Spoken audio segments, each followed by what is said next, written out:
Hello, my name is Denise and I'm a registered dietitian. This is video 3 in our series of 5 videos on milk allergy. Video 3 we're going to talk about identifying and managing non-IgE mild to moderate cow's milk protein allergy in the formula fed baby. There is an alternative video if you are breastfeeding. Video 1 of our series is an introduction. Video 2 is for the breastfed baby, and as a reminder we're on video 3 here today.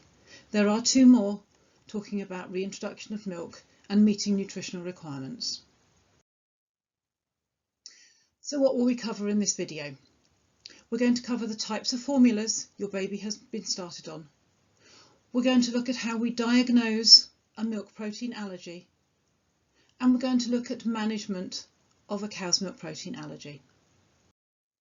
Your baby may have already been started on a special allergy formula to manage their symptoms. These formulas have been specially processed so that your baby can tolerate them. If your baby is having lots of symptoms and is currently still on a standard cow's milk formula, talk to your GP to see if they think it's appropriate to trial an allergy formula. There are different categories of allergy formulas. There's a group called extensively hydrolyzed formulas. Examples of these are Nutramigen, Aptamil Pepti, SMA Althera and Similac Alimentum. There's a group called amino acid based formulas, and examples of these are Neocate, Pure Amino, Alphamino and Elicare. And in babies over 6 months, we do sometimes also use a soy formula. An example of this is Y-Soy. You need to give your baby the allergy formula for 2 to 4 weeks to see if the symptoms improve.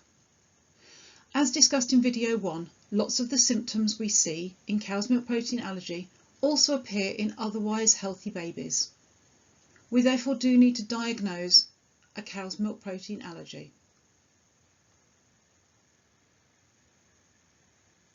If there's no improvement in your baby's symptoms with the allergy formula, talk to your GP, consider reintroducing cow's milk formula, or sometimes a different allergy formula may be tried. If you see an improvement in your baby's symptoms, we do need to then go ahead and reconfirm the diagnosis. To confirm the diagnosis, we need to reintroduce cow's milk formula after the 2 to 4 weeks on the allergy formula. We do this by following the early home reintroduction guide, and this advises adding cow's milk formula into 1 bottle a day of your baby's allergy formula. A top tip is to introduce the formula in the first bottle of the day so that you have the whole day to assess if there's been any reaction. Gradually increase the amount of formula milk in the first bottle of the day only.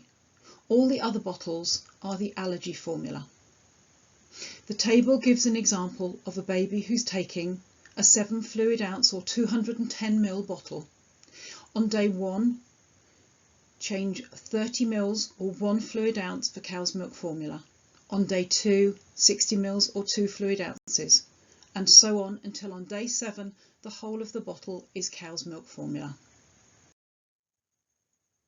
If symptoms reappear, stop the cow's milk formula, restart the allergy formula, and this confirms the diagnosis of cow's milk protein allergy. If no symptoms return, then it is not cow's milk protein allergy, and return to your cow's milk formula.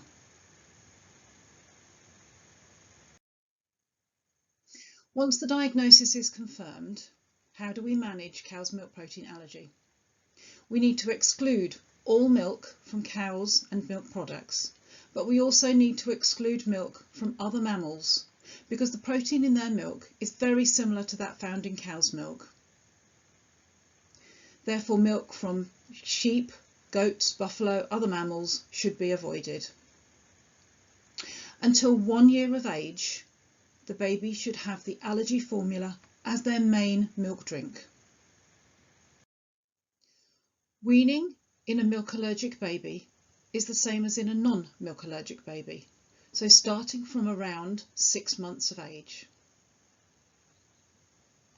Start with mashed or pureed vegetables, or you can give these a soft finger food. Move to fruit, baby rice, porridge, and then on to things like lentils, beans, chicken or meat, fish and eggs. Start to give finger food if you haven't at this point. Formula-fed babies should have between 500 and 600 ml, or around about a pint of formula milk a day. You also need to introduce other potentially allergenic foods between 6 and 12 months. Introducing one of these foods at a time over about 3 days. Examples of these foods are eggs, wheat, fish, shellfish and nuts. How do you ensure that the diet remains milk-free? Well, in the UK, packaged food that contains milk and milk products are required by law to list these on the ingredients panel, and milk should be highlighted in bold, coloured or underlined print. Prepackaged food for direct sales don't have the same requirement, although this is changing later in the year. Some foods may contain warnings on foods if there's a possibility the food might have come into contact with the allergen. For example, if the food has been made in a factory which also processes milk. In most cases of mild to moderate milk allergy, it's usually not necessary to avoid these foods. However, talk to your dietitian about whether you need to avoid any foods which have a may contain label on them. Here are some examples of alternative milks that can be used from 6 months of age. These can be used in cooking if you need milk as an ingredient, but do remember that the allergy formula should still be your child's main milk drink. A milk that shouldn't be used is rice milk, and remember to check all ingredients for milk and milk products. A question that we're commonly asked is, will my child grow out of their milk allergy? Well, the really good news is that most children will grow out of their milk allergy by the age of 2 to 3 years. The IMAP milk ladder is a way of introducing milk protein into the diet in graded amounts.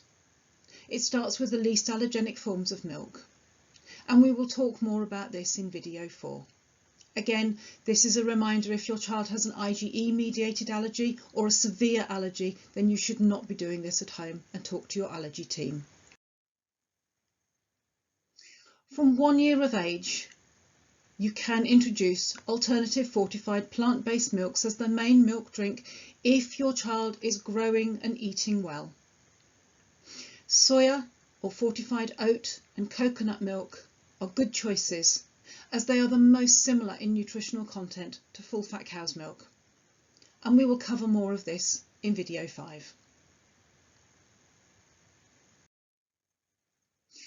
The resources that we've talked about in this video are available as links on our webpage.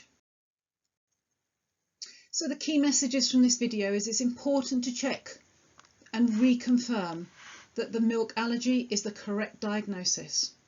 Allergy formulas can provide the nutrition that your baby needs, along with weaning foods introduced after about 6 months. Your baby should follow a milk-free diet for at least 6 months before reintroducing cow's milk, and you need to avoid all milk and milk products during this time. And most babies will grow out of their milk allergy if reintroduced carefully at the right time. So thank you for listening.